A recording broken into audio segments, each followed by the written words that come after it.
Bom, é o seguinte, no vídeo passado eu te ensinei a instalar a biblioteca IES-PDF, certo? E quando você instala essa biblioteca, é criado um prompt do DOS aqui, né? Que você só pode compilar os teus programas a partir desse prompt. O que eu acho muito chato, certo? O que eu quero te ensinar agora é configurar o teu ambiente para que você consiga compilar os teus programas dentro dessa, quer dizer, dentro da tua IDE preferida.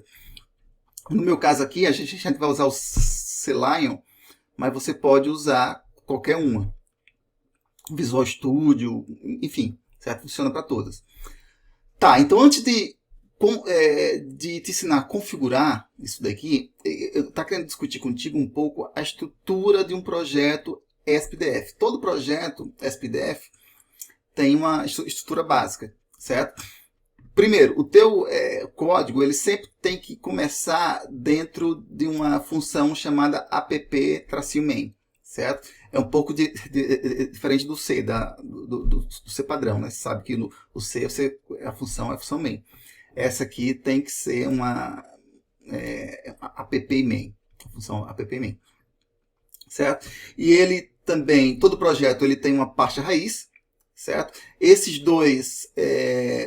duas pastas aqui, elas são criadas automaticamente quando você compila o teu código, certo? Então, enfim, o sistema mesmo cria essas duas pastas, você não precisa se preocupar com isso.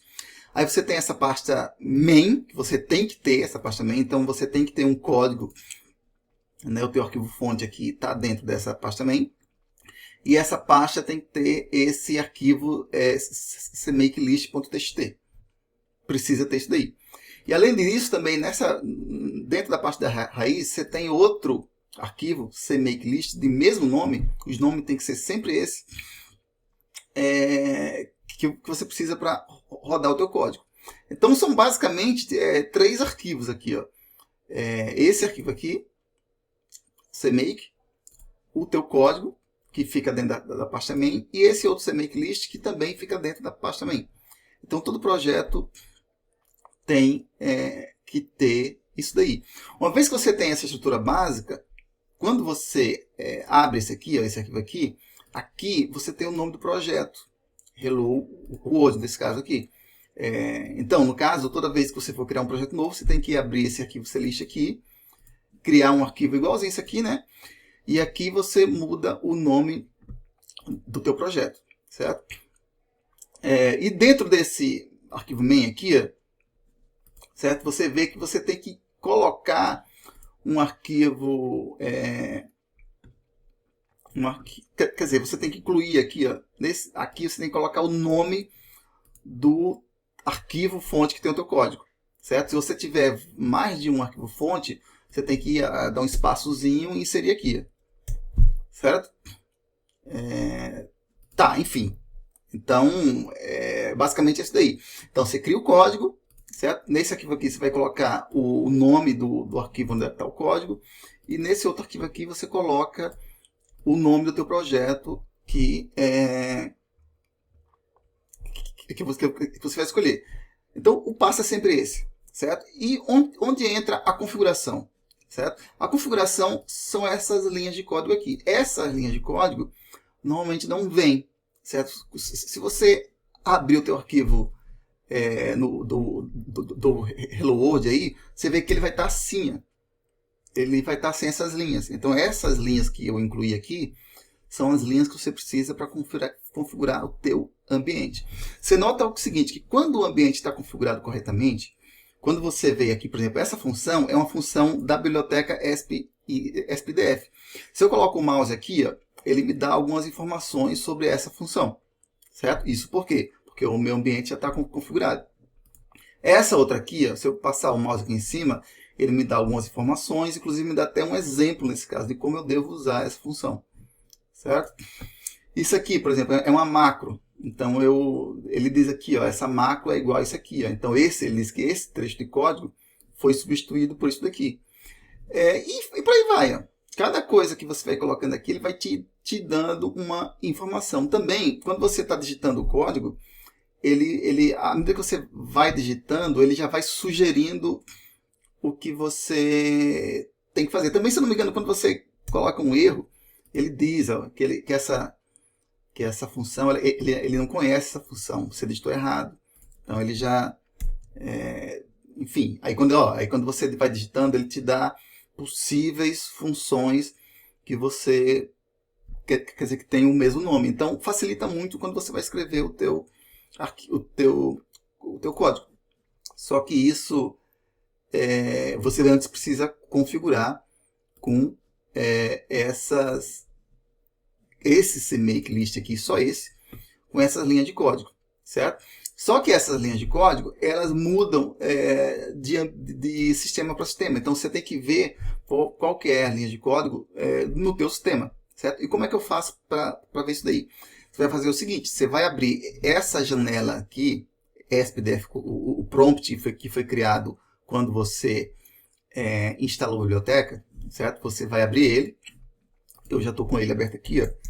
Eu vou só limpar a tela aqui, certo? Então você vai abrir o prompt, eu já estou com o meu aberto aqui, você vai abrir o seu, certo? E você vai procurar ver qual é essa função aqui, essa variável aqui. Porque esse prompt aqui, o que ele faz? Ele cria diversas variáveis de ambiente para enfim, para que o sistema entenda como compilar o código, certo? E eu preciso ver como criar essa variável. Então vem aqui, ó, echo, no meu caso, né, porque eu uso o Mac, então isso aqui, ó, se eu vier nessa janela aqui de comando e digitar isso aqui, ó, SPDF, ele vai me dar essa resposta aqui. Aí eu venho para cá, copio e eu vou colar aqui, ó. Você vê que eu posso colar aqui, fazer isso aqui, certo? Claro, porque no meu caso aqui eu criei antes, não precisa, mas eu criei uma variável home aqui e defini esse dfpath baseado no home, mas no teu caso não precisa, simplesmente substitui isso tudo aqui com o que você pegou ali no prompt, certo? Isso aqui não precisa, tá? Essa linha não precisa pôr. Quer dizer, a gente vai precisar mais para frente, mas por enquanto isso não precisa. Essa outra aqui, ó, você vai fazer a mesma coisa aqui. Lembrou do seguinte, como você usa o Windows, se eu não me engano, no Windows você tem que fazer assim. É diferente, você coloca entre 2% ali, certo? Quando você quer visualizar uma variável do ambiente, você coloca echo %, o nome da variável, 2%, certo? Mas no meu caso, como eu estou no Mac aqui, eu uso isso aqui. Então eu preciso ver o conteúdo dessa segunda variável aqui, ó. Eu digito aqui, aí ele me mostra, aí eu pego Ctrl C e copio para cá, coloco aqui, certo? Essa outra aqui, ele não mostra aqui, ó, mas você tem que pôr. Se eu digitar aqui, ele não mostra, tá vazia. Mas por experiência própria você tem que criar. Mas ó, essa outra variável aqui, ela é sempre baseada na anterior. Ele tem, vamos dizer assim, ele tem um prefixo, certo? E tem esse sufixo aqui. Esse sufixo aqui ele não muda. Então, enfim, uma vez que você descobriu essa parte de cá, essa outra parte é automática. Eu acredito que você vai ter que mudar como você está no Windows, eu acho que você tem que, eu não tenho certeza, mas acho que você tem que colocar o contrário, né? Porque no Windows a barra aqui, ó, ela é invertida aqui. Então eu acredito que no teu caso aí, você vai ter que inverter também, certo? Essa outra aqui, certo? É isso aqui, ó. Lembrando que no teu caso aqui, você vai colocar entre %, né? No caso, eu vou colocar $. Então, aqui, ó, ele colocou essa variável aqui. Só que, vamos dizer, se eu abro... não tem pra você pode copiar isso aqui tudo. Você copia tudo isso aqui, certo? E você coloca aqui, ó. E você faz direito aqui, ó. E 2 pontos. Depois desses 2 pontos, você copia tudo isso. Então, tudo isso aqui está copiado naquela linha lá, certo? Uma coisa ficou bem grande ali. Opa, ficou bem grande ali, certo? Então,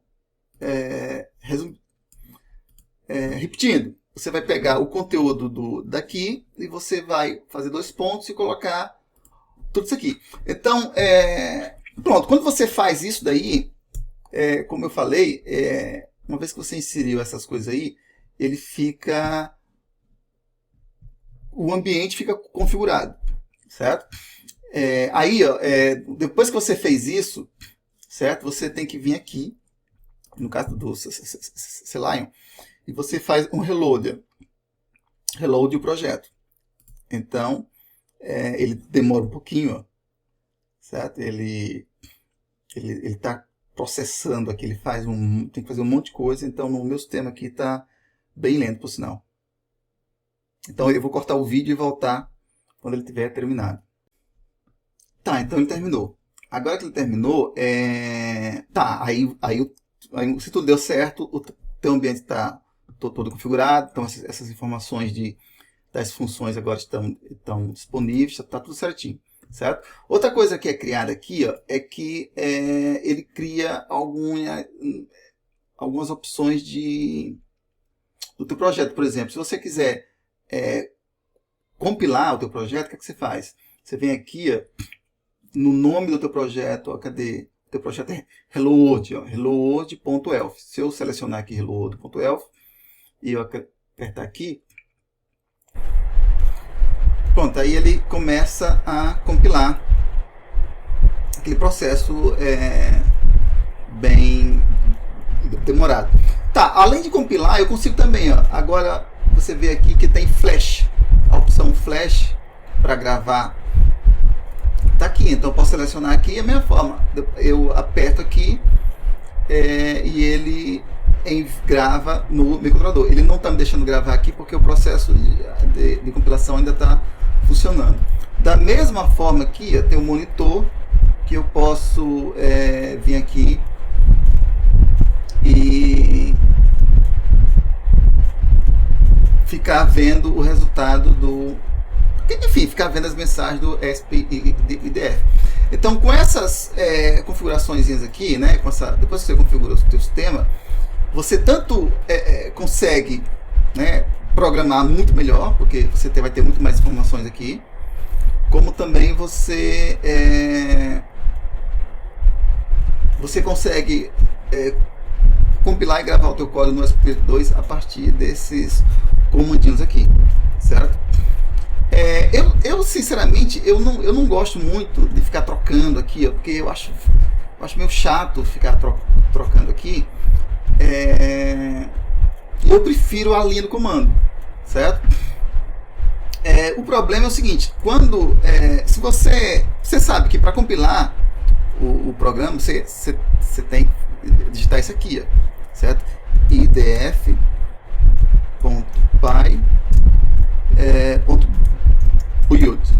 certo? No meu caso aqui, ó, ele está aparecendo em vermelho, esse idf.py ele está aparecendo em vermelho. Por quê?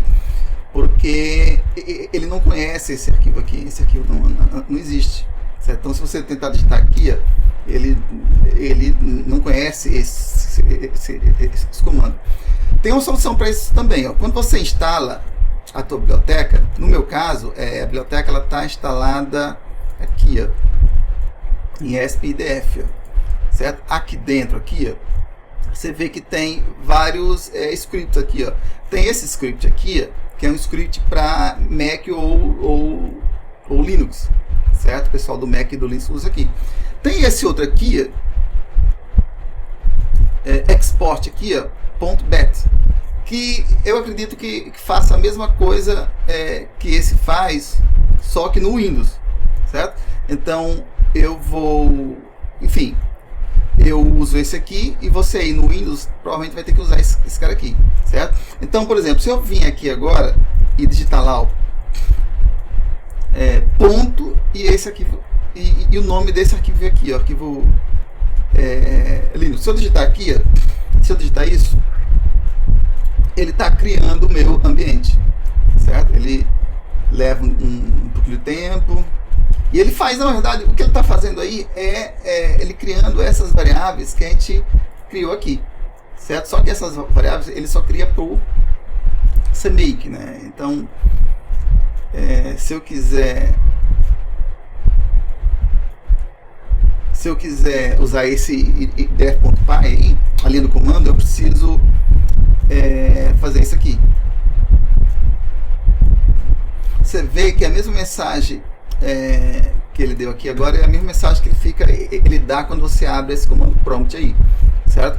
Então, tá, e agora se eu disser, ó, idf, se eu digitar aqui idf.py, ele já fica verde. Tá vendo que agora ele conhece enfim, agora ele sabe quem é isso daqui.